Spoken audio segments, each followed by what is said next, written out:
So it was really difficult to figure out how to arrange this greatest hits package and what it meant and what made it Hmm. different than previous ones.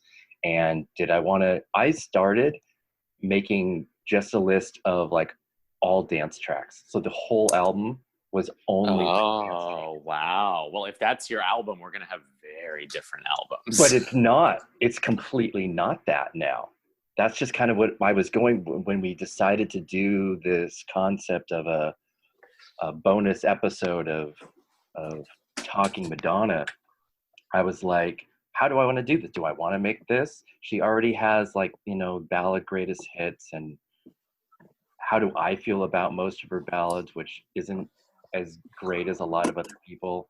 And then I really started putting it together, and it became a combination of some classic hits, some deeper cuts, some ballads, and Yeah. as well as some of the some of the songs in her canon that speak to a very specific moment in her life and history. And Right. that became how it started taking shape. And It, it's I interesting. Yeah.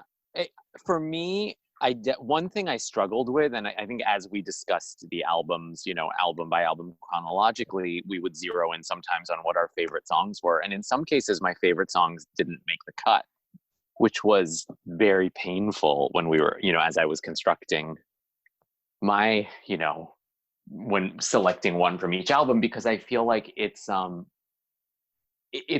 so much about the balance. And in a way, I thought of it less as a greatest hits and almost more like a window into how I might put together a tour. If I were mm, putting together a Madonna tour, selecting one song from each album, because I feel like what she does so well on tour is really create a sense of a journey, through the set list, through the visuals. And, oftentimes it's like from darkness to light, or from, it's yes. those kinds of concepts that I think work so well. And so that I was kind of going more off of that idea versus like, okay, I mean, of course, I love all the songs I chose and they include most of my favorites. But in some cases, I was like, well, I can't choose that one because it's just not fitting into this narrative that I'm building. Yeah, So it was really fun. It was really challenging. I did the same thing, which is why I was changing it up to the last moment. And a lot of my favorite songs are missing. And when we get to and I know we did a different concept here. My order is chronological, and Mine is and not. yours is not. And then we can, kind of talk a little bit about why we decided that. And I think I trapped myself into uh, picking songs that fit a, the chronology more than maybe even more than picking the songs that I really wanted, which was an interesting idea because I ended up having in like the 2000s a surprising stack of the slower tempo, more ballady type of songs, which if you have been reading Talking Madonna with Erik and Abdi, you know how I feel about lower tempo songs and Well, ballads and from and and Madonna. and So it's everyone knows, shocking. and everyone would know how I feel, which is that they're my favorite. I mean, most of my favorite Madonna songs are ballads, and I Oh, long for more ballads from her, and it's all I want is slower tempo. And not that I don't love the up tempo. And as we get into it, you'll see I have quite a few, but the songs that I feel like mean the most to me through the years are often the ballads. and that's what's been so really cool about this is, like I said, I started out with an album entirely of dance songs, and I have completely reversed it into songs that I feel like track her life for the last Hmm. 30 years through songs, Right. through marriages, children, divorces, critics, all of the things. And Yeah. and I was just like, oh my God. And obviously, I mean, I like what I created, but I could, she has 150 songs, we could just do whatever we wanted. We could. I mean, in a way, the hardest for me was the bonus. So for everybody who's listening, our rules were that we get to do, the standard album, which is one song from each studio album we discussed, and then 3 bonus tracks where we can cull from anything. And one challenge that I really had was realizing that so many of her best songs are not even on the albums. I mean, she has incredible songs that were on soundtracks or greatest hits compilations, and that was really, really hard Yes. for me, is picking those 3 bonus songs. And that was in a way the most heartbreaking, because there are so many kind of lesser known songs that are close to my heart, but I ended up on that one, I think, going for the bigger hits because they felt so integral to the story. I did too. 2 of my 3 bonus tracks are really obvious. Me too. Songs. Wait. Before we share our track list with each other, since we haven't done that, should we guess how many songs we will overlap on? Oh my God. Okay, so we have 17 songs. Oh my goodness. I'm gonna guess that we will have 6. I was gonna say 5. Okay, 5 and 6. Because one of mine is a bit of a cheat, and when I get to it, I'll say why, obviously, but it's a tiny bit of a cheat. Because I'm a bad girl. Oh, well. Not that one. I was going to do a cheat too. I was going to have a song from one of the studio albums in remix form as a bonus, and I didn't do it because I felt like that was a cheat. I did that. You did that? Yes! So I didn't, and I would have. I probably would have, but you know what? I'm sticking with my track list. I worked hard on it, and unfortunately, I didn't do it, although I think that's fair. I think it's fair. Well, I think when we get to that song, I don't feel like it is a cheat. It is. We'll get to it. Okay. All right. I think we should just kind of like start right off, and we'll just kind of go a little bit of back and forth, and maybe why. Sure. Why we did it, and like we said, mine is chronological, and yours is curated song to song. Right. So I started with Everybody from 1982.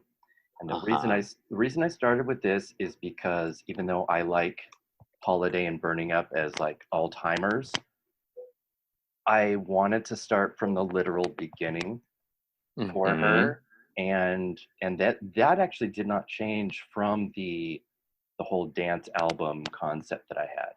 So I went with Everybody to begin. Solid.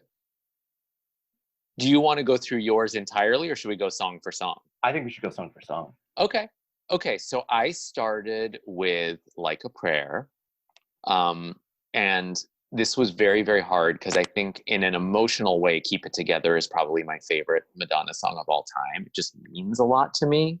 But I think Like a Prayer is, first of all, the greatest opening song maybe on any album of all time. I mean, the guitar, the Prince, the choirs, I mean, everything about it just feels like the opening of a journey. I also felt like, for me at least, like a Prayer, and I guess I won't talk about the other songs, it hasn't come up yet, but Like a Prayer is one of the 2 songs that I feel like really deserves to be, Madonna's signature song. She's had so many. I feel like a lot of artists have like that one song that you associate with them. Madonna really doesn't.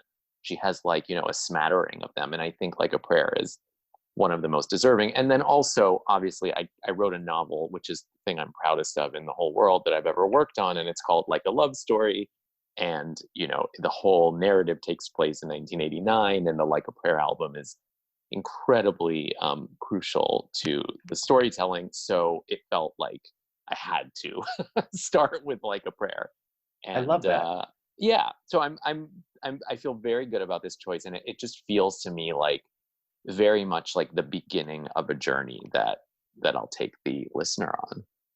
See, that's really great, because that's a totally personal journey for you through Madonna, which a lot of this has been, and certainly your book. So I love that.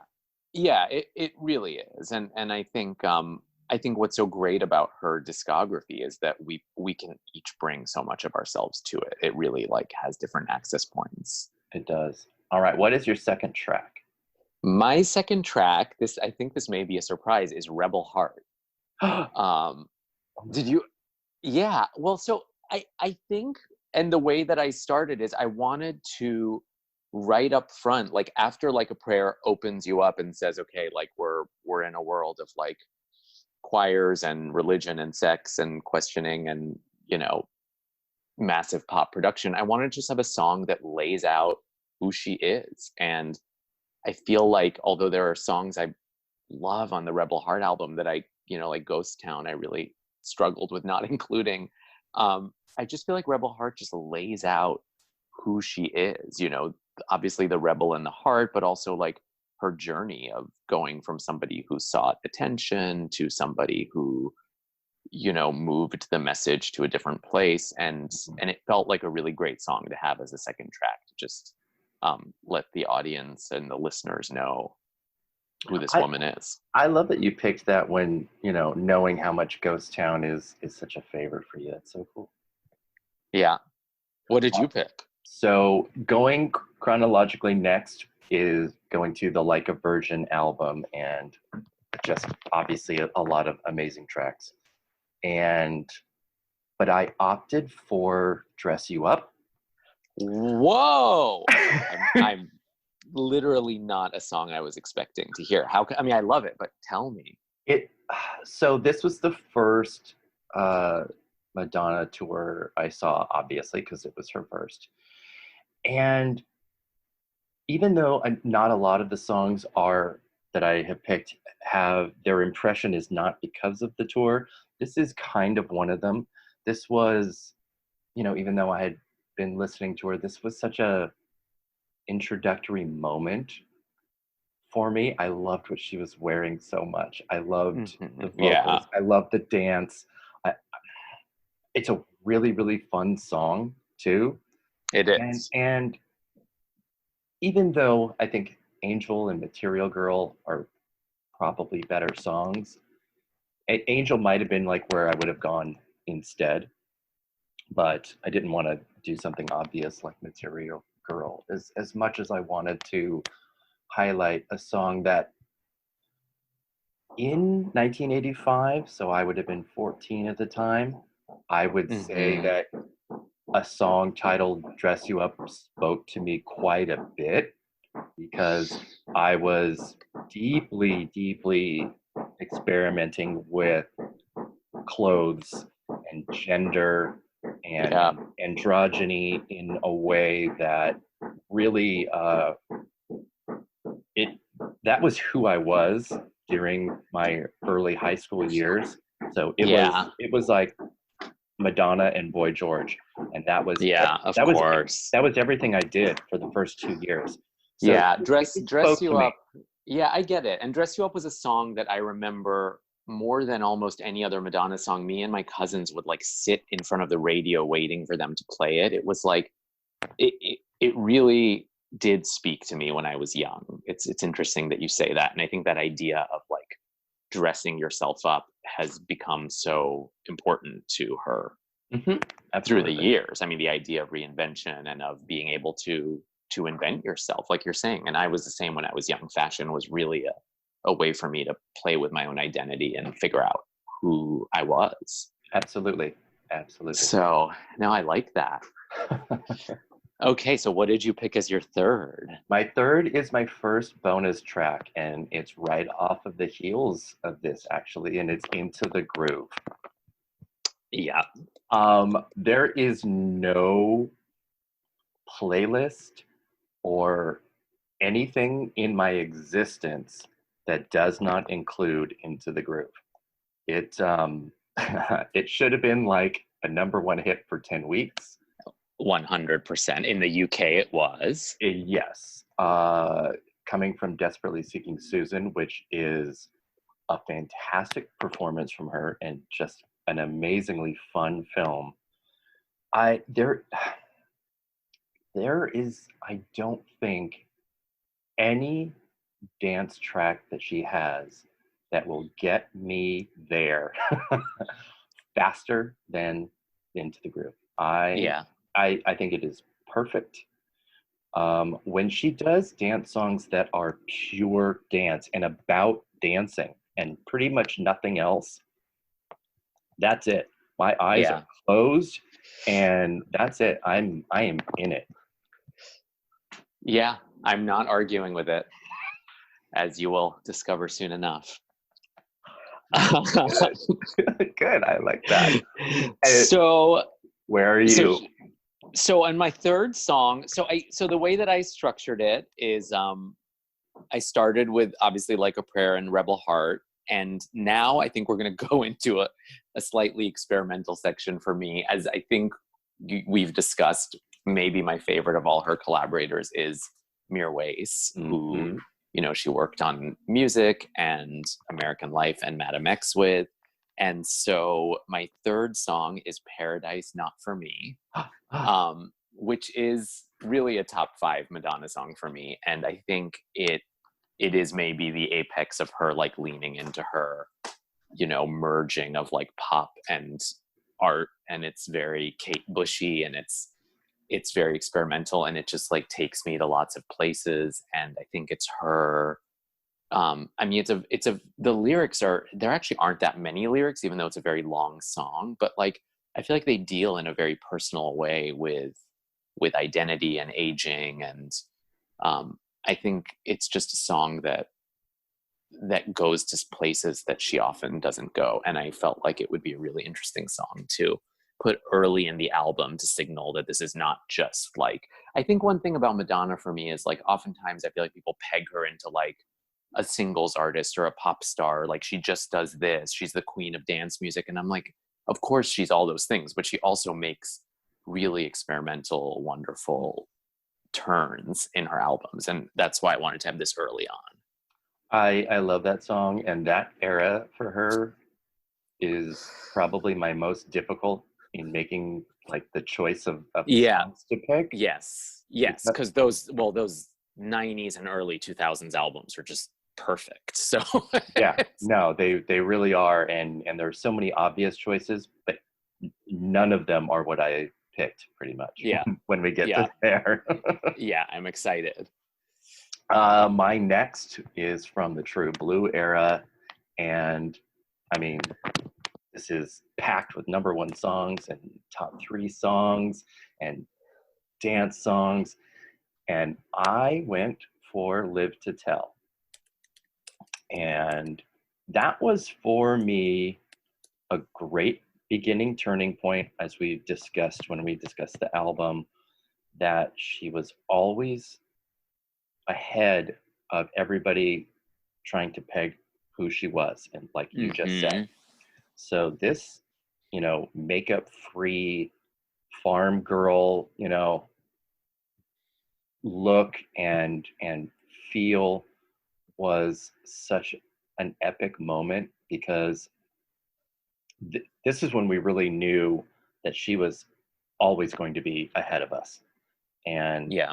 and it's just something that I have endless respect and admiration for, is for that. Yeah. But just the song itself it's beautiful, and it's a full decade ahead of her taking singing lessons for Evita and changing her whole uh, way of singing.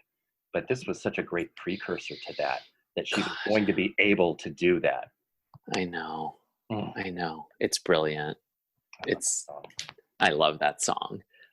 Well, my fourth song, I'm continuing with the Mir Weiss. You know what's interesting about their work together is that as I was picking the songs that they worked on, it felt very weird to sequence them apart, because they're almost such outliers when you look at them next to the other songs. Like the sounds feel like they would be very jarring, Mm-hmm. coming after some of the other works. So after Paradise Not For Me, I have God Control, which, for me was a no-brainer choice. I love Come Alive a lot, and that probably would have been the runner-up for Madam X. But God Control, as we've discussed, is just, it's an absolute masterpiece. It's a political song disguised as a disco song. She experiments with her voice.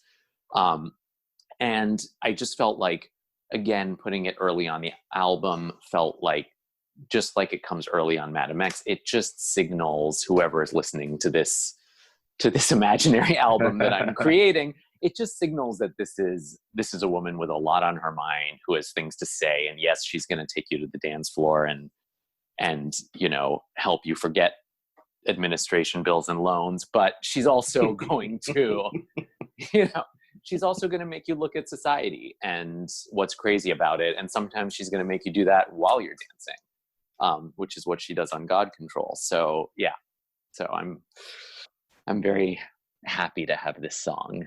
Oh, I'm very happy on my track list too, as you'll hear later. Oh, maybe we're gonna have more than 5 or 6 as we go through our choices. It's very interesting. Maybe. All right, my next. Okay, so post True Blue studio albums had Who's That Girl and the You Can Dance remix album, and I was kind of struggling with, am I gonna pick a bonus track? Am I going to pick Who's That Girl or Causing a Commotion? Or Causing a Commotion. Yeah. Yes, Causing a Commotion, which also should have been a #1 song. 100%. And I opted for the Over and Over remix from You Can Dance as a bonus track. And this is where I don't think it's too much of a cheat, even though it's a little bit of a cheat. But it also allowed me to not pick it from Like a Virgin and have it here instead.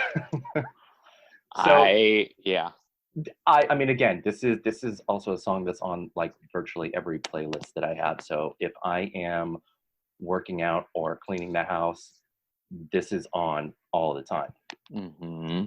And then I'm looking at how I have things ordered, and I've got the great dance of Into the Groove, and then bringing the mood to Lip to Tail, and then back again to Over and Over, and tried not to be too jarring with it. But yeah, it was picking the bonus tracks was the hardest part of this, because for sure, I mean, like you said, we've got soundtracks, Evita and Breathless. I mean, there was so much, and the 2 songs from Immaculate Collection, and I mean, so many damn soundtrack songs. She does, and I wish she'd do more of them, because she pretty much always nails it. I do too, because I would really like her to get an Oscar, and that's that on that.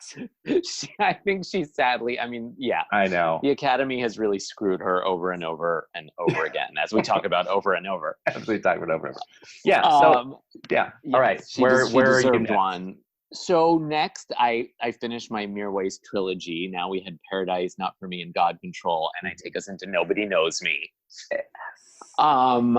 Which, American Life is my favorite Madonna album, and I think if anyone were to ask me why that album is my favorite, I would probably point to the slower songs, which I think are, on the whole, they create an intimacy in that album that I don't think has ever been surpassed. I mean, songs like Intervention and Nothing Fails and Ecstatic Process and Easy Ride. I mean, I could go on, but for whatever reason, Nobody Knows Me, it's one of my favorites. And I feel like it really stands out as a song that just has a lot. It has anger in it, but it also, at the heart of it, it's Nobody Knows Me Like You Know Me. And I think it's that combination of rebel and heart is in that song. And it feels quintessentially her. There's no one else on earth I could think of who would release that song.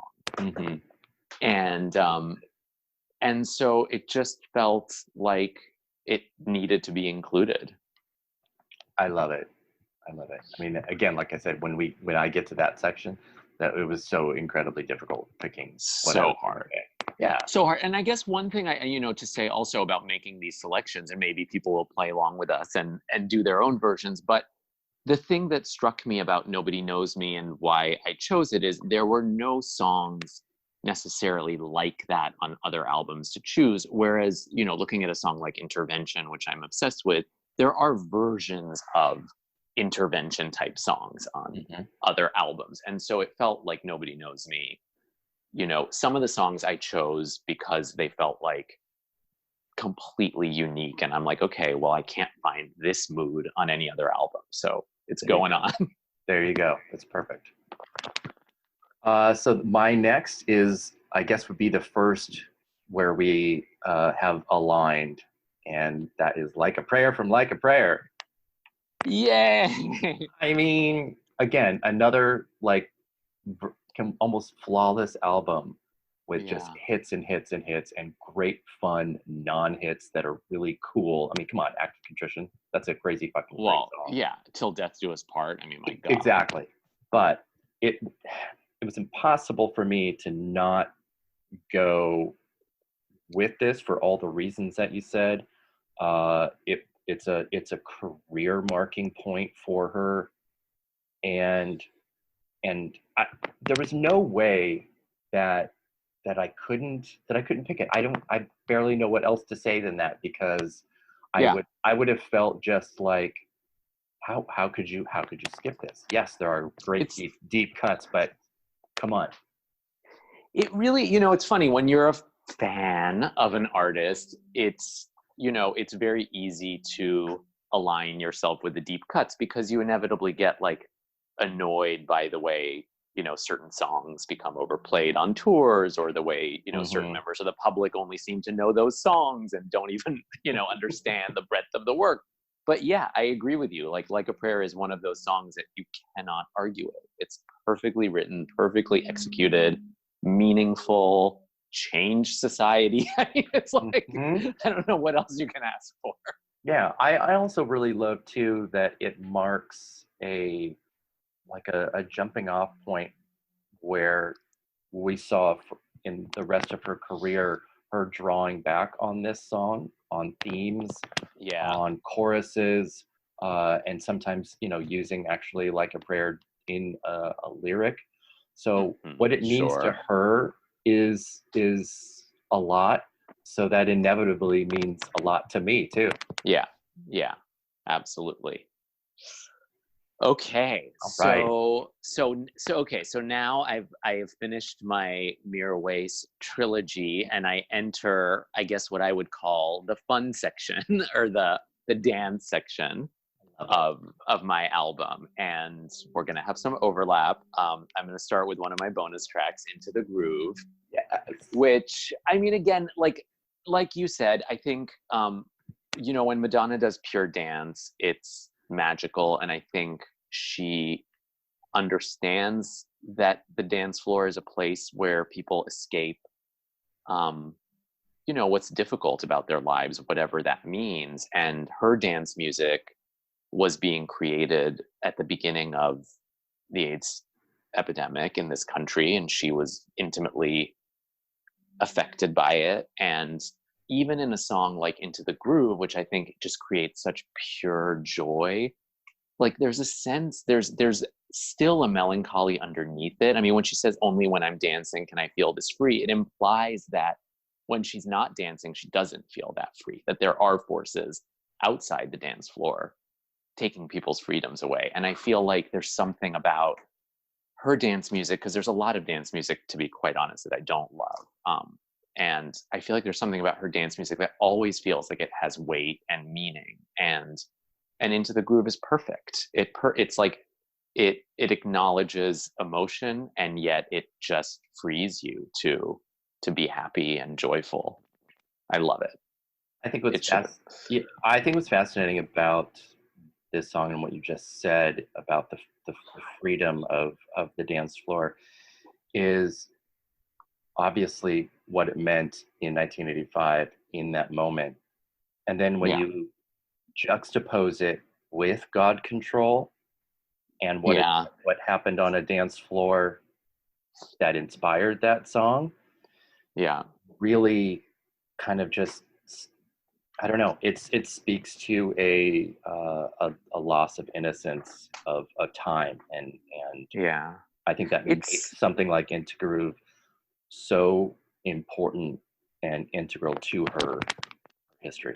It really is. And the other thing I love about it, and I really do think it's one of her kind of perfect songs, like one of those inarguable pop songs that you can't even, nobody can say that's not a perfectly written and executed song. But the other thing I love about it is the way it starts with the invitation. You know, it's like, and you Come can on. dance for inspiration, come on. Like she's inviting you to the dance floor. And it's, you know, I think it's hard for people who live in a post Madonna world where so many pop stars have kind of imitated her and her style to understand that when she came out and we were kids, there was nobody like her. Mhm. And, you know, it's like she was inviting us into this world, you know, for people who weren't hanging out in underground New York clubs, like she was inviting you into this world that was so different and dynamic and queer. You know, you could feel that energy. And so I really love the way that song starts. It's Yeah, so powerful. it is. It's Yeah. quintessential. Yeah. Okay. I'll stop there. So my, I know we could do a whole We can episode go on and on into about the groove. I know. I honestly think they should release it as a single now. I think they should stick it on a soundtrack and God. release a vinyl with some new mixes, Oh. put like Dua Lipa on it and just get it to #1. It deserves it. It still sounds like a #1 hit. Well, she's a free agent now, so Oh, thank God. my goodness, what a great idea! I love that. My next is my last bonus track, and this is interesting because all of my bonus tracks are in the very early part of her career, not intentional, but yeah. Again, I'm looking. Oh, I'm so curious.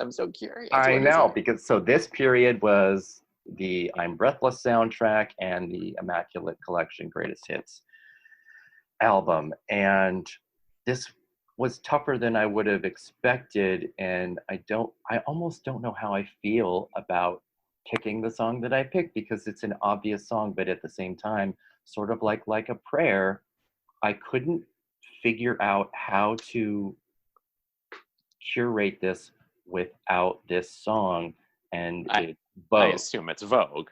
Yes. Well, then let's just have an organic discussion, because my next song is Vogue.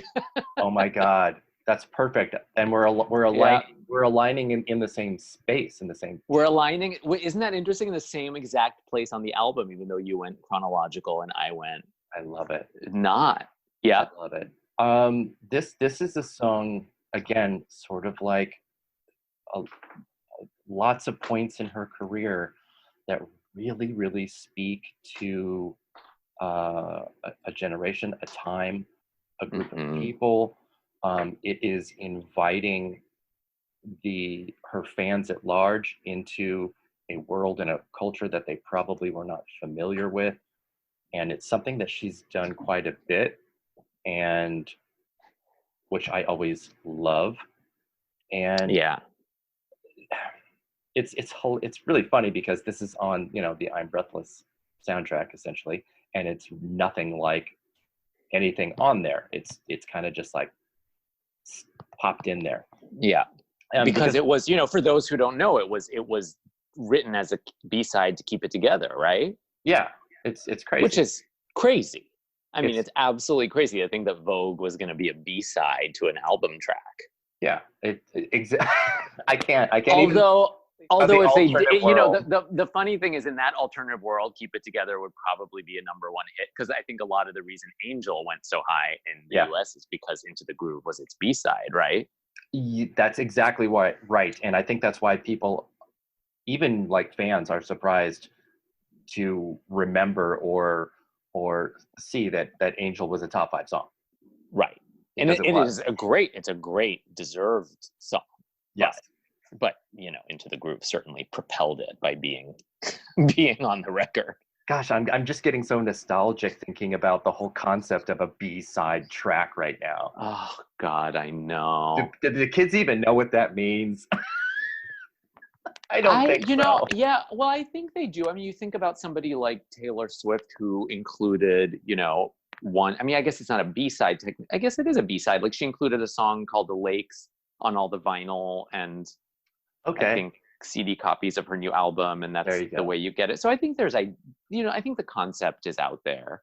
Yeah. But certainly, I mean, I think what's amazing about the fact that Vogue was going to be a B-side, though, is that it it speaks to the fact that nobody thought a song like that would sweep the nation the way it did. Mhm. I mean, and again, I think this is where I, you know, I think because of my book, I've ended up having a lot of conversations with people about Madonna, many of whom I don't know. And Mhm. I've discovered a lot about people's perceptions of her. And I think that one of the reasons Vogue is, to me, I began this by saying there are two songs that I think truly deserve to be her signature songs. And I think they're Like a Prayer and Vogue. If I Mhm. had to pick two, I'd probably put Into the Groove right after that. But like, I think the reason that Vogue means so much to me is because of the context in which it came out. Exactly. Exactly. And I think the reason it means so much to me now, even more than it did when I was a kid, is because it's the song and the video and the moment that people use most often to criticize her. And I think the criticism is absolutely free of any context of where the song was born from and what it meant to the society it came out in. And I don't think you can apply the world we live in 2020 to how Madonna created that song in Yeah. 89 and 90. And I think it was just a watershed moment for queer people. I mean, it really, that video and the Blonde Ambition tour and everything that like came from Vogue was my exposure to queer life, to queer men of color, people who looked like me. It was major. I mean, when the only representations you saw were people dying of AIDS and all the horrible jokes you heard in school and the bullying. I mean, it was an awful world. And then to have the number one song in America for I think multiple weeks Mhm. basically be a celebration of, of queer culture. I mean, it was so powerful, and she was so outspoken. And anytime people took her to task on it in the media, I mean, people can go Google it, but the interviews she gave, how eloquent and warrior like she was in her defense of the queer community was really, it was incredible and brave, and it's just a kick-ass song. You know? I love that because in preparation for this, I did exactly that, and I went back and watched a whole bunch of interviews from this period, and just how the questions were trying to sort of trap her and shame her, Hmm. and she would turn it around so easily. I mean, she was just vivisecting the Yeah. interviewers with why would you ask that? Why, of course I would be, pro gay rights. Why would you not be? I mean, she's just everything about her her push for equality and visibility was so matter of fact that it made the questioning of it seem like the foolish part, and it was Yeah. a masterstroke. But It yeah, I mean, this song it was. is Yeah. it's a cornerstone of the tour. Um, it had an amazing revitalization from Pose's season 2, which It featured it did. in And like I thought 4 episodes. they did a very good job of, I think, looking at the impact of the song and what it meant from different angles without being, Yep. you know, snarky and without losing the sense of context. I thought it was really very powerful what they Yeah. did. I'm applaud how they used it and yeah, in everything that they did with it. It's Yeah. fantastic. Yeah. Vogue. There are some obvious ones that we couldn't leave off.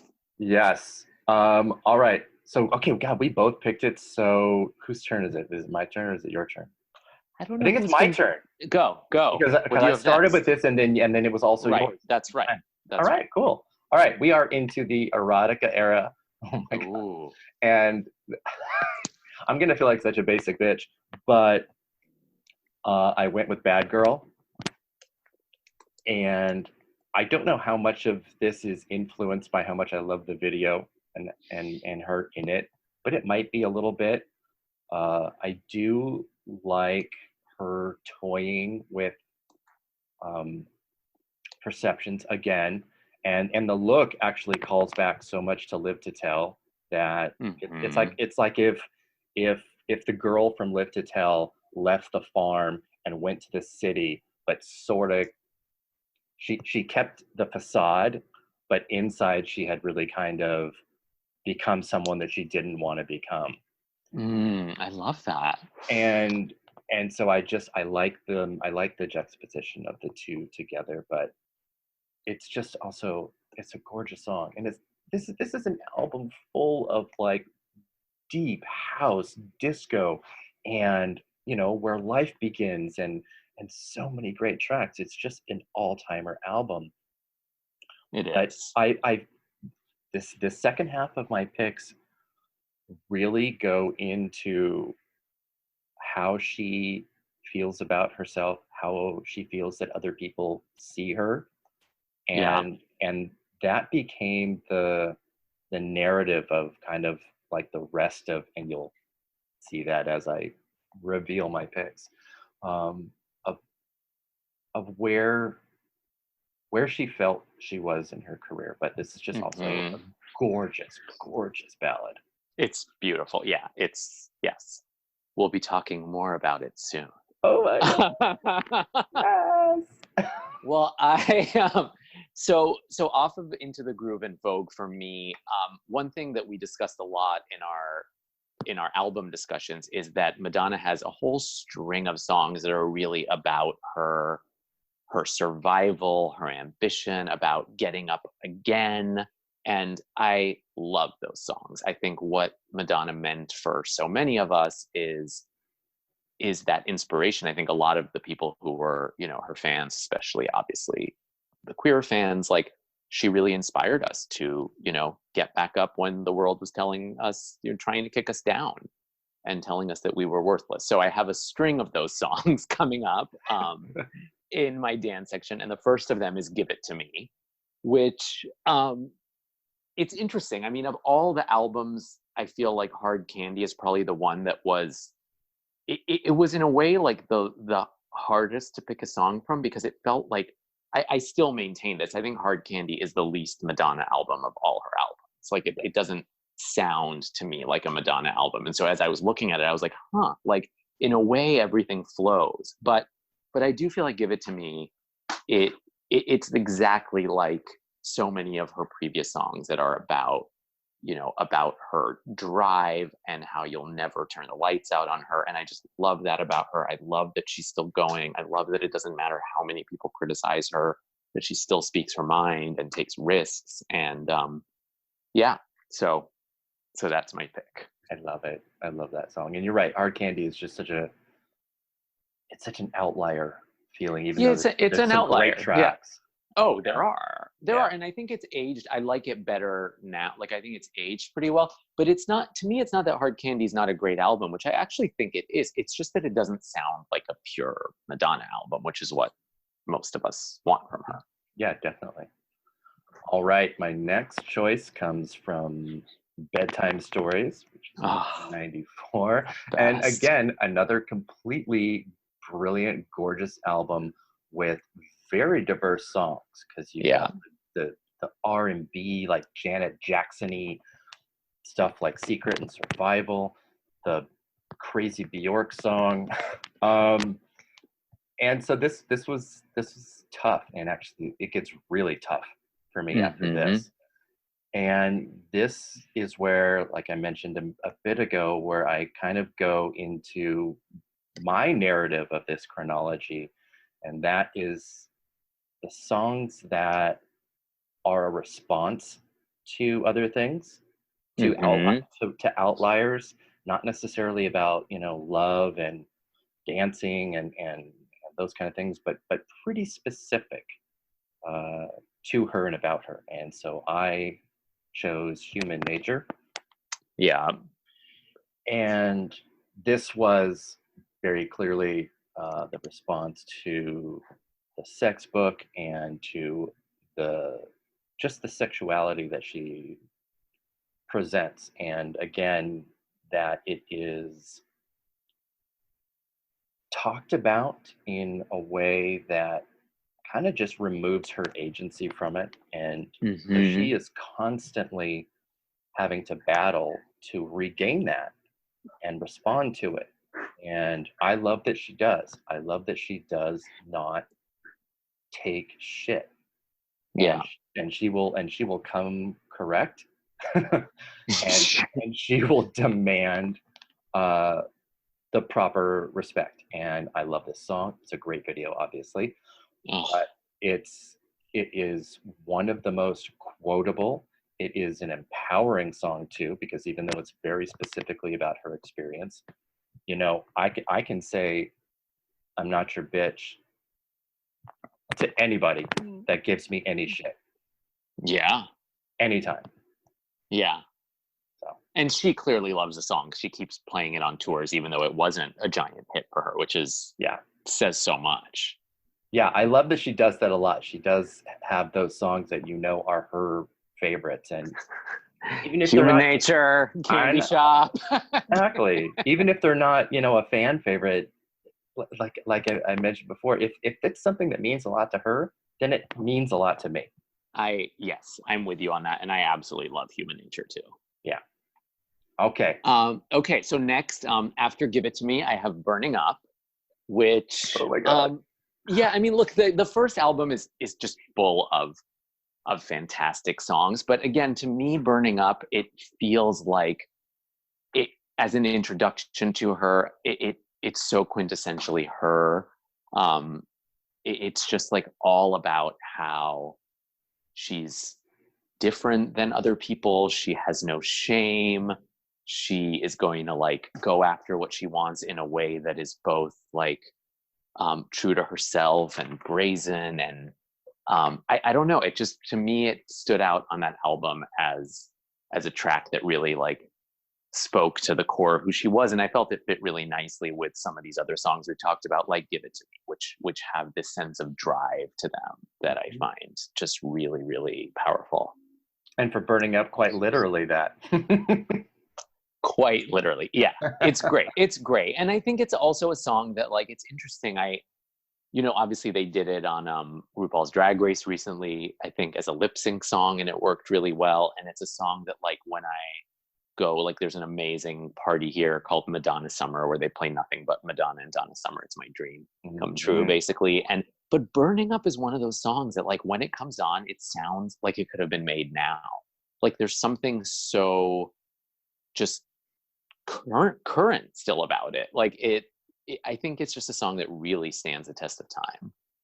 I'm obsessed with Burning Up. Obsessed, Yeah, obsessed, obsessed. So it is an all-timer for me. good. And yeah, I love it.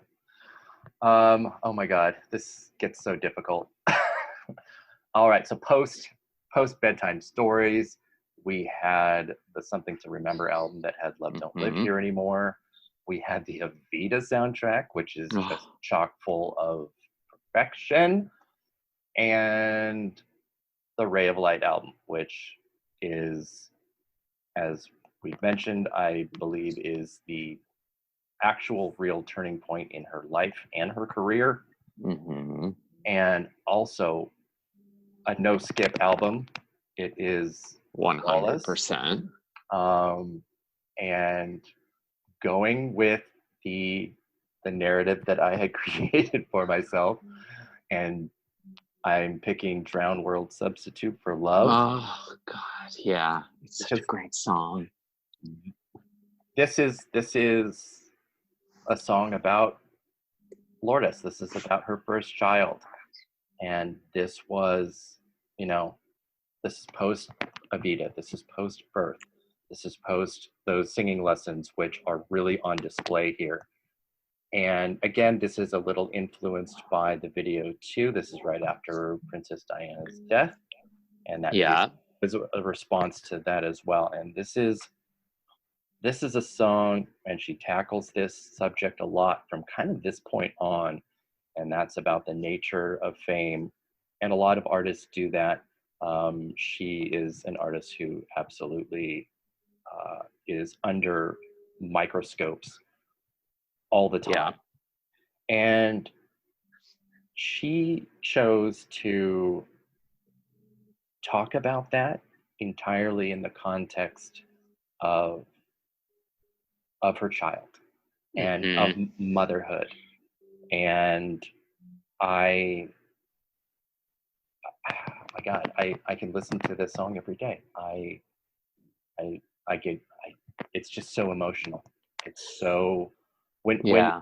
when she ends it with "This is my religion," Oh God, af- I know. after a career that has toyed with the concept of religion and pushing back against it for so long, and she discovers that her child is, it's just like, oh my God, how do you not embrace that? Well, and as anyone who really loves Madonna knows, the role of her own mother's Hmm. death in her life, her work, her psyche, it's so major. And so there's something, I agree, about that moment, of becoming a mother and feeling like she's found her center and her meaning. I mean, it makes so much sense, and I think it's really, um, it's just very beautiful. Like, and I think for many of us who are parents, we understand exactly what that is. There's like a healing of the past that can happen. Um, it's yeah. Yeah, and I don't think there is a more underlying moment of your mortality than your own child. And like you said, with her mother who died when she was so young, she had to be facing a a mortality struggle herself, Yeah. and wanting to be there for her daughter in for the long term. And so I just, yeah, Yeah, it's obsessed. beautiful. It's interesting. Ray of Light is probably not in my. I mean, it's perfect, but she has so many perfect albums that I wouldn't put it in my like top three, maybe not even in my top five Madonna albums. But it is hands down the one I've listened to most in quarantine. I listen to it all the time, and I think there is something very. There's a warmth to it that is really, I don't know. It's really speaking to me these days. Yeah, it's a transitional album and moment. Yeah, yeah. And certainly right now is a transitional period in time. It is. It is, yes. So, okay, so next after Give It To Me and Burning Up, I continue my run of songs about Madonna getting up over and over. So I have Over and Over. I'm not Yes. sure if this counts as an overlap because you picked the remix, I picked the album, but maybe we should count it. I think we're gonna count it. I think we're gonna count it too.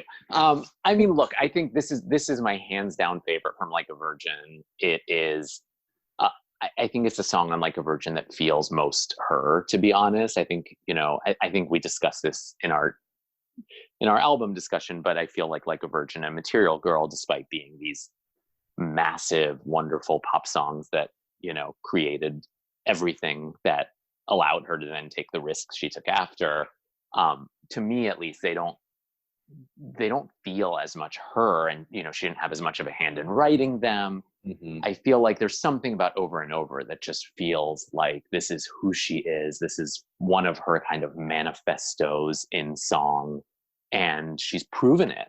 She sang it on the Like a Virgin album in the mid 80s, and she's proven it through time. Like this, nobody has been knocked down as many times, and she gets up again and she keeps doing it. And it's an incredibly inspiring thing to watch. I mean, for me, as I'm aging and you go through your own struggles, it's just to see somebody like her keep fighting it out. Like you're like, okay, well, I can do it too. And so yeah, Over and Over, I think is just like a signature Madonna song that we Yeah, both put on for good reason. exactly. Yeah, I love that song. It's amazing. Okay, my next comes from music, and it's funny. So what I did was I took each album and I would put like my top three or top five if it was really difficult, and then I would just start looking at them, listening to them again, and figuring out what I wanted to pick and how I wanted to do it. Mm-hmm. And so this album comes when she was pregnant with Rocco, and she's pregnant in the video for music, which is really cute. But I followed up Drown World with I Deserve It. Such a good one. And one of the things I really like about this album was her guitar playing and kind of just wanting to stretch herself a little bit. And the guitar work in this is really wonderful. And hey, it's a ballad again, because what in the world am I doing? I'm not the person that I used to be. Um, I love that she allows herself self-appreciation in this song. Um, and it's not something that she always does. And anytime she gives herself that, or she gives herself some real vulnerability in Mhm. her songs and her lyrics, um, and allows us in just a little bit more, you know, I it just feels more complete. And I, Yeah. you know, even as a fan, I don't deserve to know everything about her. She is an individual.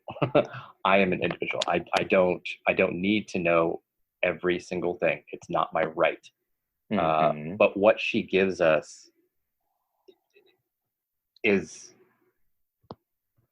is beautiful. I really love this song. Yeah. It's really Yeah. warm.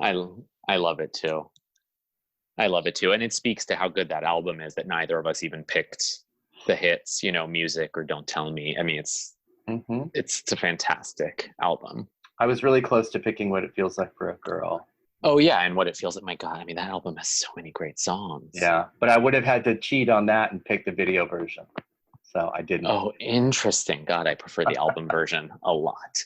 Uh, No, I do too. so It just, yeah, I just, when, like I said, when I was like putting this together and going, oh my God, I have like 5 songs in a row that are personal songs and kind of ballads. So I need to figure out well, how to do that. you're finally seeing the light and I discovering know. how perfect they are. Isn't that crazy? No, it's not. They deserve it. The ballads deserve it. They do. Um, so my next one, so after my string of kind of motivational songs, Give It to Me, Burning Up, and Over, I have I guess what I would call 2 transition songs before what will be my my late album ballad section. And the first is my third bonus track, which was by far the hardest. That for me, Vogue and Into the Groove were, once I started looking at all the tracks, I was like, I can't, like we discussed, you Yeah. can't not put those songs. They're just too important. They're too perfect. The third was brutal because there were so many to choose from. And I ultimately went with Rescue, which Wow. really, really hard. But I just feel like Rescue Me is very special. It's like, I think there are things going on in that song that I love. Like, obviously, we've talked about how much we love her kind of speak singing thing she does sometimes. Hmm. And I mean, I don't know if there's a better example of that than Rescue Me. I also think when she goes for the notes in that song, there's a rawness to her vocals that she almost never does. You know, it's really powerful. And I also think the lyrics, like, they speak to sides of her that I think we all know. I mean, we've watched Truth or Dare, we know what a perfectionist she is, but to hear her singing, like, you know, with You I'm Not a Fascist, you know, and to sing about her angry, demanding heart. I mean, it's kind of Madonna acknowledging that side of her, the ego side of her that we all have seen in action, but not necessarily acknowledged in that many songs in such a precise way. So yeah, that was my choice. I love it. That's I think more outside the box than I even was willing to go, and I love it. Well, I mean, honestly, I had a list because I mean, my God, I love Gambler so much. Like, just it was one of my favorites. I was going to pick the Keep It Together remix, but then I thought it was cheating. I played with This Used to Be My Playground. I played with Causing. I mean, this was my hardest. Like, I really just, like, I wrote songs in, I crossed them out. Yeah, it was hard. Okay, this was the most difficult decision of any of the albums that I picked, and this is the American Life, yeah. I first, before I reveal it, I love so much that this album has garnered such a revisit, and I don't know how to describe it. It's getting the credit that it deserves that it did not get when it came out, and I love seeing it. Yeah, I love seeing people appreciate it now in the way that it deserves to be. And Yeah. this is, We'll do the same with Madam X someday, I think. I think so. Absolutely. I think absolutely that. Yeah, like I said, I wrote down like 4 songs that I was trying to decide from. And, you know, she gets extremely, extremely personal on this album. And it's really once you get into the middle and second half that happens. And I chose Ecstatic Process Oh, yeah. because, like I said in our conversation about the album, I can't listen to it and not cry. It is absolutely the most raw and vulnerable I think that she had been to that point. And a lot of this album really is. And Yeah, it doesn't get is. the credit that it deserves for that. No, I mean, no. Everyone was too focused on her rapping to yeah, it pay really attention. it really became that. Um, it's I like that this is coming right after I Deserve It because it is also a little bit about trying to figure out how to validate yourself and Hmm. figure out who you are. Um, Don't Know Who I'm Supposed to Be is a lyric that will live with me forever, absolutely forever. I know in our conversation I recalled the story about like changing what I looked like all the time. And as I mentioned before, it's why I chose Dress You Up so early because Hmm. it was, in retrospect, there just has never been a musical artist that I have connected with on that level like her ever. And it's extremely rare to do that. It's when you cannot find validation within yourself and you can find it outside through somebody else's as inspiration. Yeah. There are just fewer things more powerful than that to me. And I loved revisiting this when we did in the conversation. And I still think that it is just a landmark song for her. Yeah. Mm. It's beautiful. Yeah. I love it. And I love how much it means to you. It's yeah. Yeah. It's very emotional. And I'm glad so many emotional ballads made your list. I think it's very exciting to see that. I I think I think part of it is weirdly because of the time period that we're in right now. I think there is so much introspection that we Yeah. are doing because we're kind of forced to do it Yeah. now. Um, I, Yeah, I I agree. I agree. And that's why I think I'm listening to Ray of Light more than any yeah, of her albums. yeah, So okay, so next yes. after Rescue Me, I went with Let It Will Be, Oh, which is that a surprising choice? You know, I Confessions is so hard to choose from because it's fantastic and there's so many possibilities. Um, but there's something about this song that I just like really love. I think the production, the strings, I love the lyrics. I love, you know, I mean you talked about how she often sings about fame and, you know, it's something that very few people can sing about in the way that she can. And I think this idea of like her telling us about the experience of her success and her fame in, you know, very emotional dance music is incredible. And because, you know, the way that I design my album is to end with a very long string of ballads, I felt like Let It Will Be was the perfect transition to that because it's really like saying, okay, like I've taken you to the dance floor, I've done my art pop, I've, you know, sung about motivation and now I'm going to tell you about success and about fame and about the vulnerability of that experience. And so for me, it's really a transition into that. oh, I love that. I love it. And it is a surprising pick, I guess, because when I went to confessions, uh, I was trying to, I'm like, am I going to go obvious? Am I going to pick Isaac, which is, I feel like is a song that, and then we had that conversation. Like, I feel like nobody likes this song. I love this song. I love the song. I It, love the song. I don't it, know why anyone wouldn't like that it's amazing song.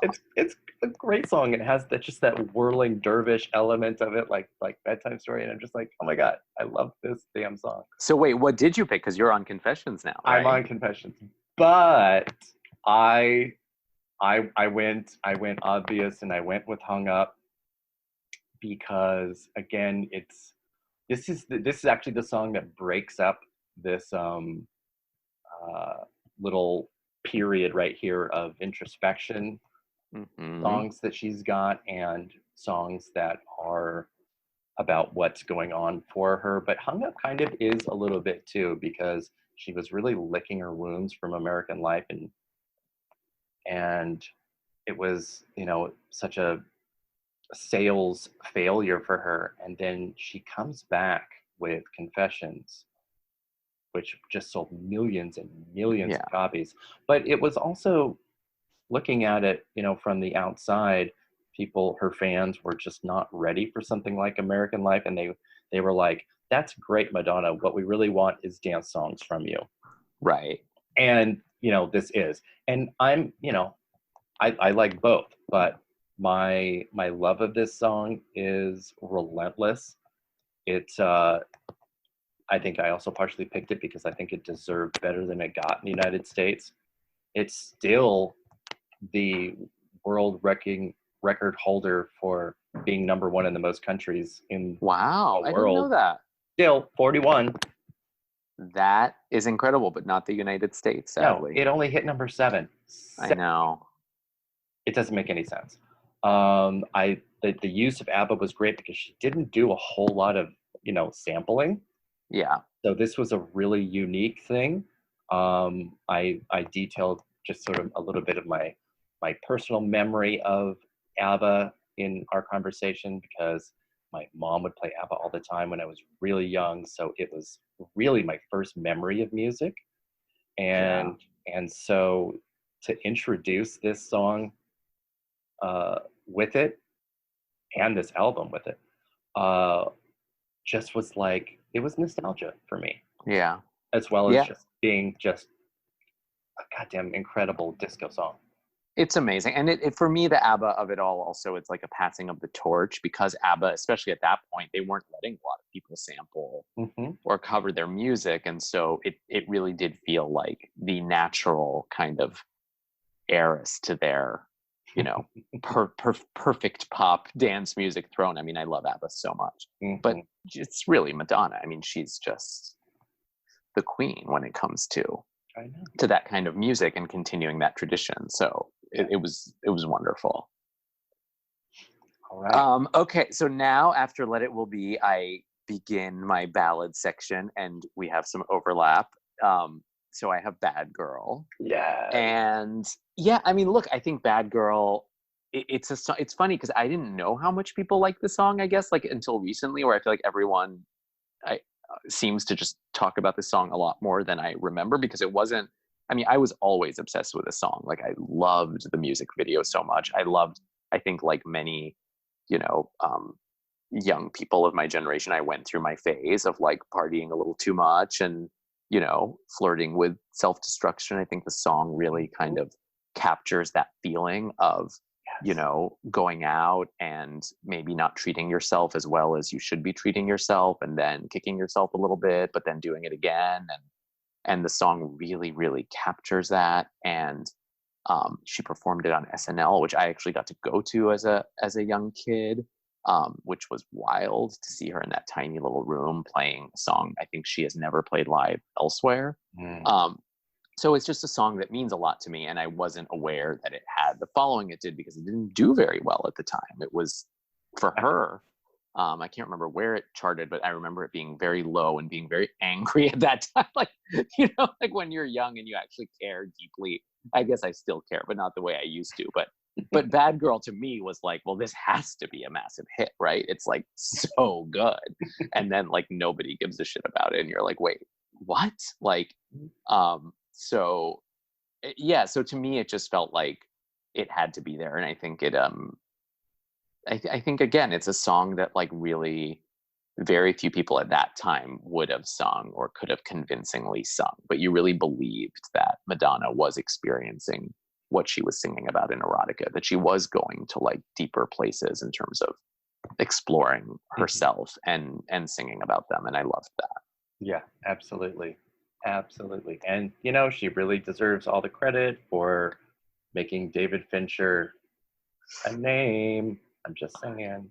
She doesn't. And Fincher, I don't know if it was recently or if it was a long time ago, but I felt like there were a lot of people sharing like things he said recently about her, you know, about how she was his muse in many ways. And there was an amazing clip of her going around where somebody asks her if she's looking for her von Sternberg, like if she's like, Yes. you know, in terms of Dietrich von Sternberg, and she says, well, I kind of have that with David Fincher. And you know, I want someone to like write a whole book about their relationship, because I mean, he, you know, is a just notorious perfectionist. Like everyone I know who has either worked with him or knows someone who worked with him, I mean, he is like just supposed to be like the most hardworking perfectionist out there as a filmmaker. And obviously we all know that Madonna as a pop star is a perfectionist. I mean, maybe Beyonce matches her, I think, in terms of going for that level. But I mean, imagine Madonna and Fincher, like that relate, like what conversations were had, what battles were had, like the creative vision being laid out. I mean, well, I love to know more. I kept imagining, you know, what they could do together on a feature film if they didn't kill each other halfway through it, because it would be incredible. I dream about that. Well, it's not too late. I know. It's not too late. And it's certainly not too late for him to do another video with her at the very least. I mean, that would be an incredible reunion. I would love that collaboration to come back. Yes. Okay, so what do you have next? We're on Hard Candy. Next up is Hard Candy. And I chose Miles Away. Oh, that's a great song. Because this is I'm going back into the introspective and the vulnerable personal life type of songs for her. This is post Rocco's birth and the disillusion of her marriage to Guy Ritchie, which happened like just after this song was released. Ouch. And again, this is, I know a lot of the songs that you have picked are very coming from a personal place too. And I almost don't know how we can do this without that. Yeah. And this song absolutely was that. I talked about the whole, you always have the biggest heart when we're 6,000 miles apart moment.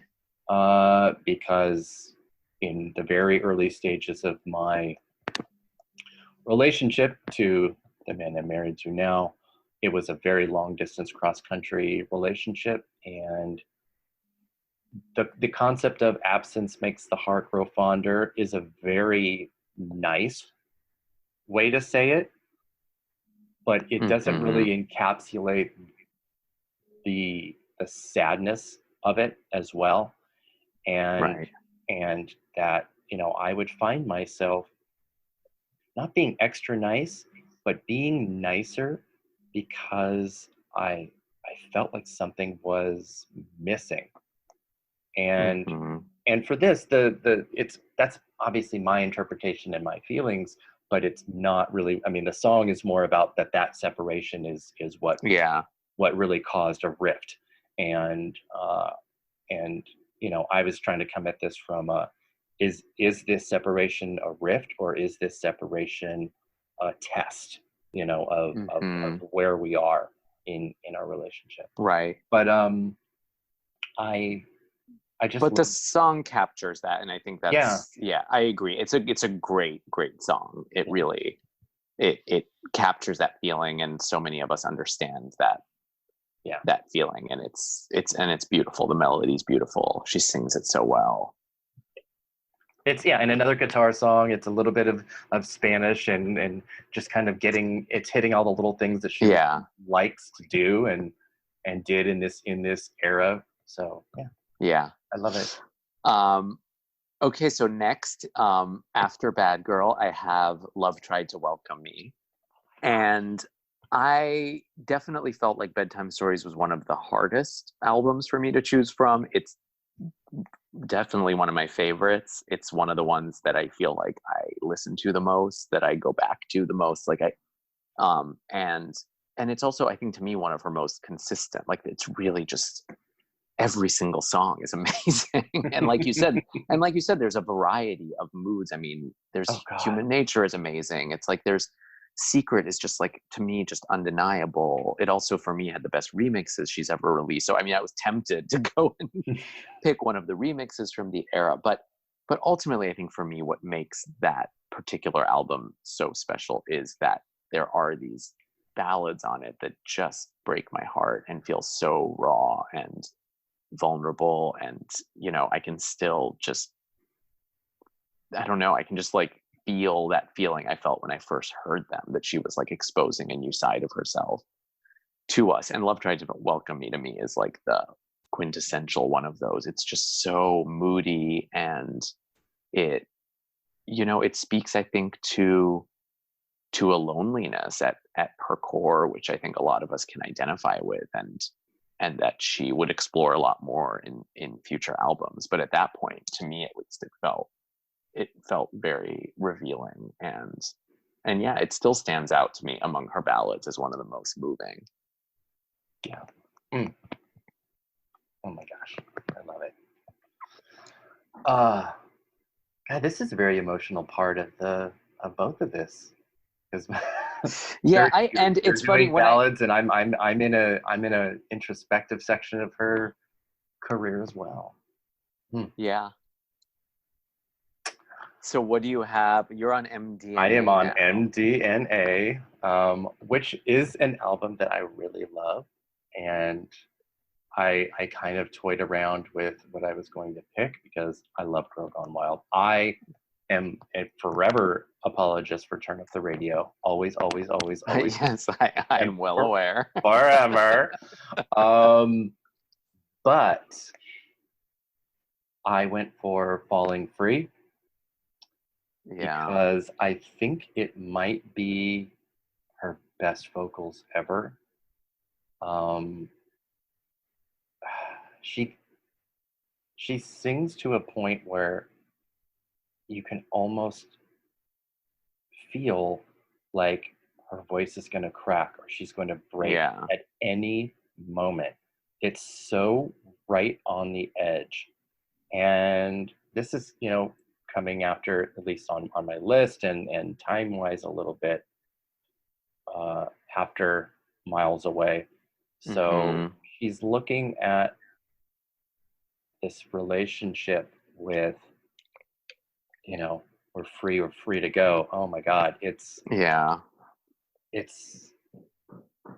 there isn't, I don't think, a more mature moment in a relationship when you can acknowledge that it's done, and in a way that is not a blame game anymore, and that it is just it's a resolution, and that's what this is. This song is that, and then of course that whole last minute and a half of instrumental, it just, like, soars. It's unmatched. I love it. Well, it's that I love that song so much. So that is a beautiful choice. So for mine, after Love Tried to Welcome Me, I go to Have and Not to Hold. And I mean, this is just a very aching part of my album. It's very painful. And, there's something about, like, Ray of Light, also just so hard to choose from. I mean, my God, it's an embarrassment of riches. But again, like, this song for me personally just it moves me. I don't know what else to say. It just feels very, very intimate and vulnerable. And I think it's a lyric that I can really identify with. Mhm. It's very deeply, and the song means a lot to me. And I love the meaning of it has changed for me as I've become a parent myself. You know, when it came out, I was very Yeah. young. I was just finishing up college. And I think I read the song more as like a song about maybe like a yearning for romantic love.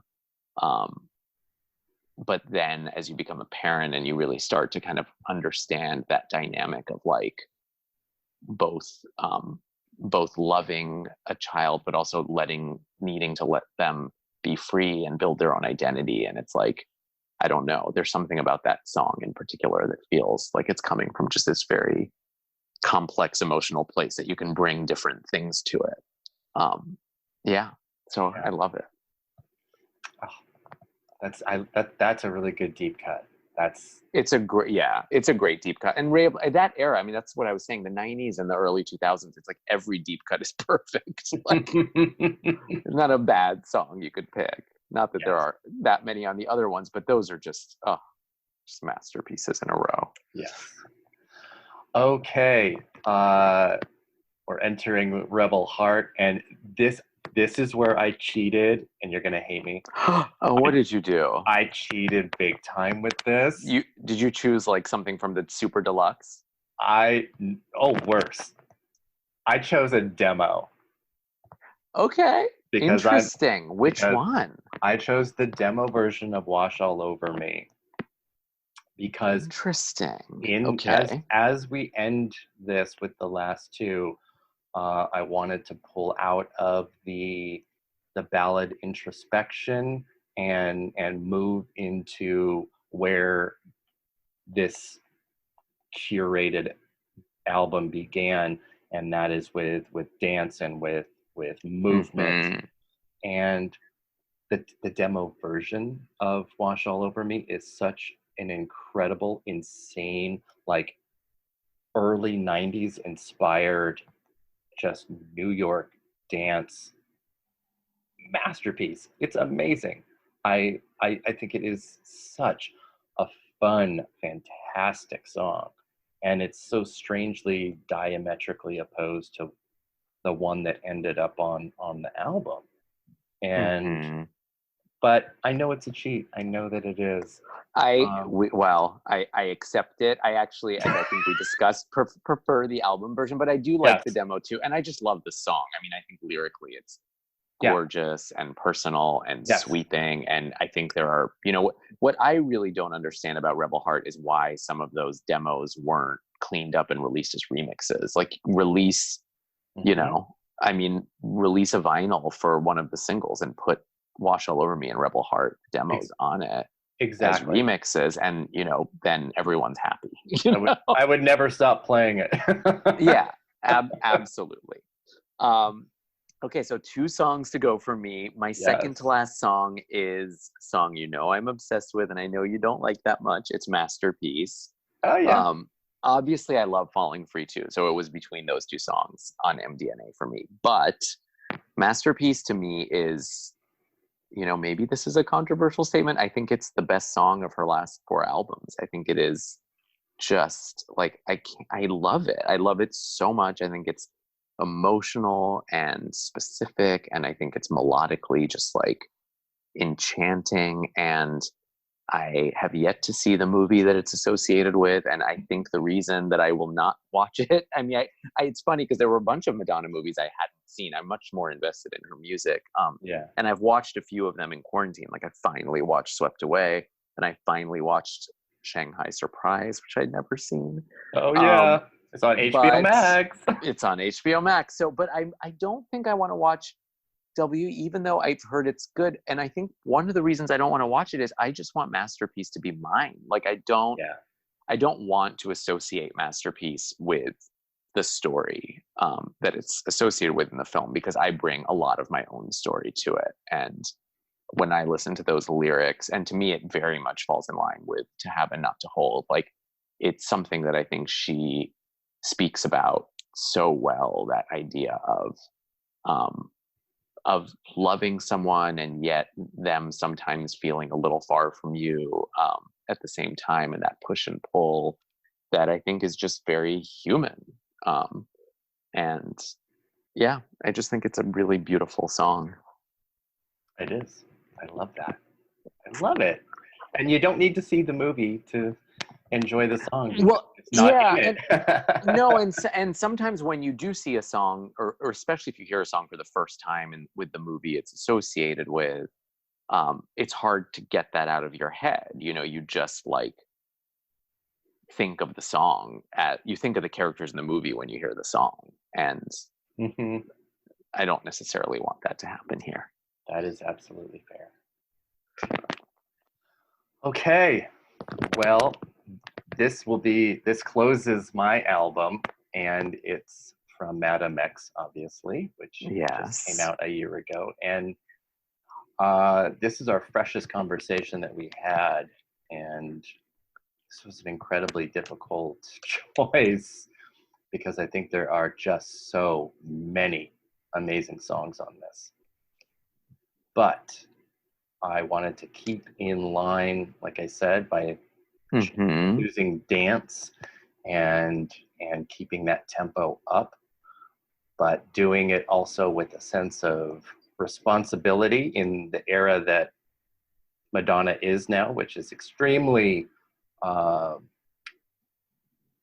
politically active, even if it's not always with the best results. But I have chosen God Control to close my album. I mean, yes. I mean, yes. Come on. It's that is quite a closing song. Yeah. I mean, wow. Like, what a way to go. What a way to close an album. It is. Even though it's 2019, it is disco era amazingness and goes right to, like, you know, her pre New York days. And it is also, as we talked about with Into the Groove, it represents the idea of a dance floor being the safe haven, but it no longer is. And I don't think that she is in a place now where she will ever ignore what is happening politically, because she never really has been. She's always been an artist that addresses social issues very upfront. But this era is a much more politically driven era too. And you know, I could have chosen I Don't Search, I Find, or I Rise, which are both just also wonderful songs. And I Don't Search, I Find, I think, is like one of her best dance tracks in years. Yeah, it's great. It's great. But there is something that feels right in your track listing about God Control. Like, you've taken the listener on this journey. You're going back to dance, but it's a different form of dance. It's now a dance record that is really overtly looking at the politics. So there is a real evolution there. It is. It's a dance song of political action, and that's a very new world for her, and it is also the best song on the album. I think so too.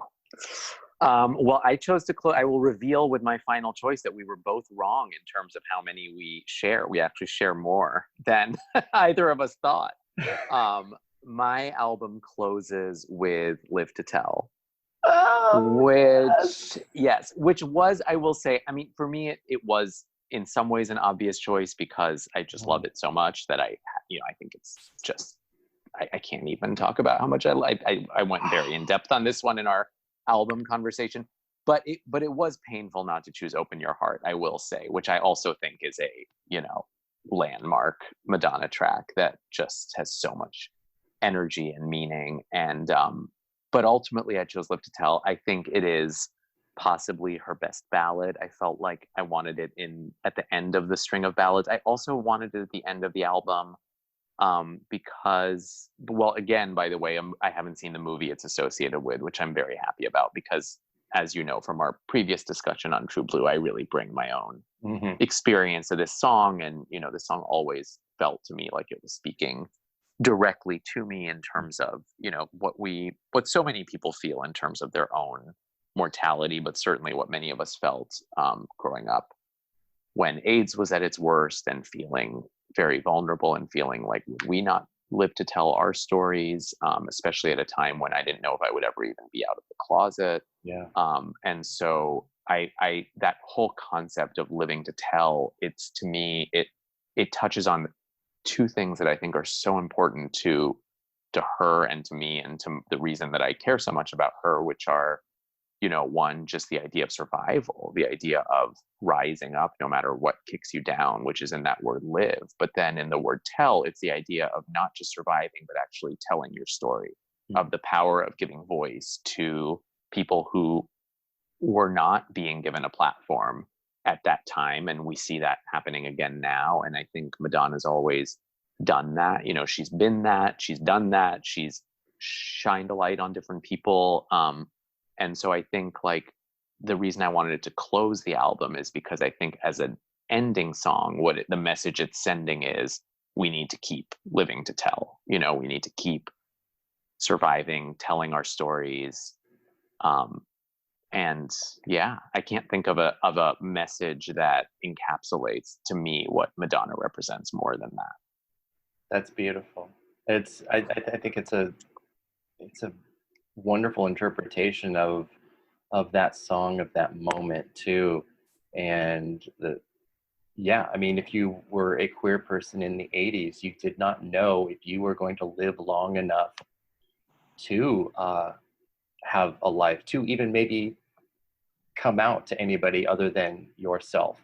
Yeah, no, So absolutely. yeah. And you didn't think, I mean, even as far as, like, when I started my career as a writer, which was, really the early 2000s, I didn't think I would ever get to tell my own stories. I mean, for the first 10 years of my career as a screenwriter, people were just saying, like, cut all the gay characters. And if I wrote a script about Iranian people, it would be like, make them white, and, Mhm.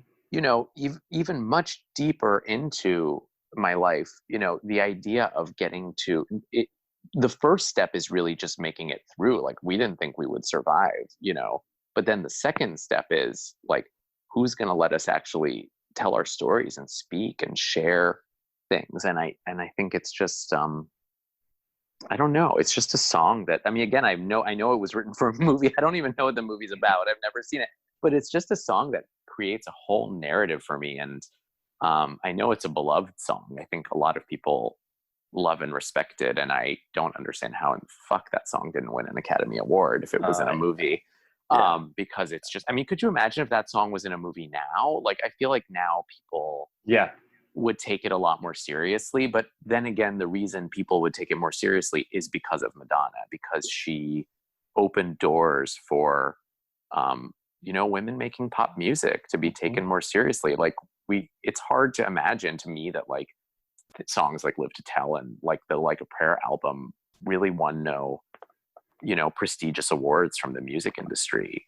Yeah. Yeah. It took her a long time to get there in that regard, which has always been pretty unfair. It has, but then she opened doors, and I think the world is better for that. And Yeah. And yeah. we're kind of doing this, as a special episode bonus album, and it's going to be, right on the cusp of her birthday coming on the 16th, and then of course of the remix with Dua Lipa. The levitating 14. remix. I cannot wait for that. I can't wait for that. It will be very interesting to me. I mean, obviously I hope that it's fantastic, because I think these collaborations that have become all the rage in the music industry sometimes work really well, and sometimes they just really don't. And I think that they've become these kind of, like, plays, I think, for chart dominance, where you just get all the fans to, like, but I hope so. I mean, number one, I hope it's really good, but I'm also really interested in a world where Madonna has largely stepped away from care. Not, I think she cares about charts and success, but she clearly doesn't chase it. Like, I think she would like people to like her work, but I don't think she made Madam X with any illusion that she was making, you know, music that was designed for, you know, the Billboard Hot 100. But this I think is a real test of whether there's any, you know, whether the world of like charts really is a world that she will exist in, because it's major, you know, it's her and Dua and Missy, and it's a major moment. So I'm just excited to see what, you know. Yeah, I am too. And it doesn't what the response to it is. It doesn't feel like chart chasing because Dua Lipa has already been, you know, vocal about Madonna being such an inspiration for this album and for her career. So it seems like more of a natural collaboration than an orchestrated one. Yeah, it does. And honestly, I think like I like a lot of collaborations that Madonna has done, unlike some people I know don't, but like I think she's actually made some really interesting choices and songs with her collaborators, and I think there are a lot of people that I would love her to collaborate with that I'm surprised she hasn't. Like, I think you know, looking forward, there are so many people who cite her as one of their major influences that she hasn't worked with yet, and I think it would be really exciting. Like, I want to see her work with Ariana Grande. Like, I think that would be fantastic. I mean, I know a lot of people will disagree, but I would love to see her work with Lady Gaga. Like, I think, you know, I think that when two artists are so clearly aligned in so many ways, like, let's see what happens. I mean, I wouldn't think of that as chart chasing either. I would just think of it as like, you know, Madonna's imperial at this point. Like, she opened the doors that all of these other musicians stepped through. I mean, the one I dream about is a Beyonce collaboration, because I really do think in many ways Beyonce is the person who has most kind of perfected making, you know, political pop art the way Madonna did. But anyway, these are all dreams. They are. You know, you mentioned that we aligned more than either of us thought in the chronological version. So we had 7 that we agreed on. Yeah. 6 of them are in a row.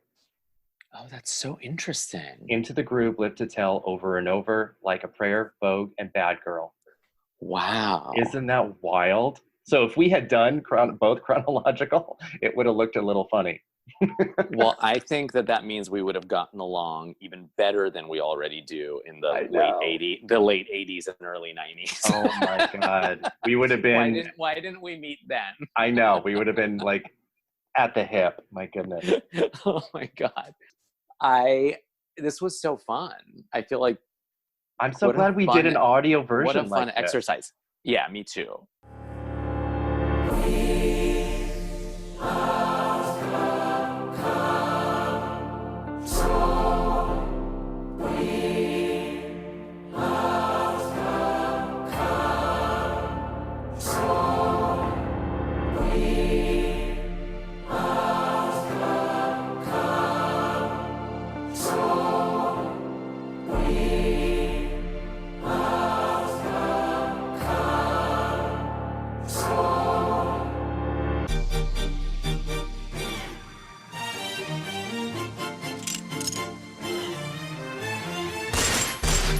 This is your wake-up call.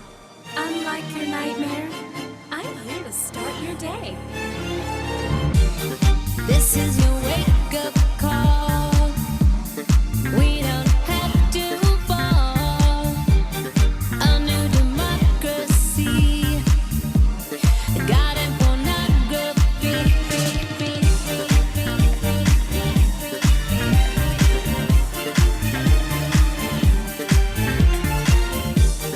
A new democracy. People think that I'm insane. The only gun is in my brain. Each new birth, it gives me hope. That's why I don't smoke that dope. Insane people think I am. Brain inside, my only friend. Hope it gives me birth each new. That dope I don't smoke, it's true. Everybody.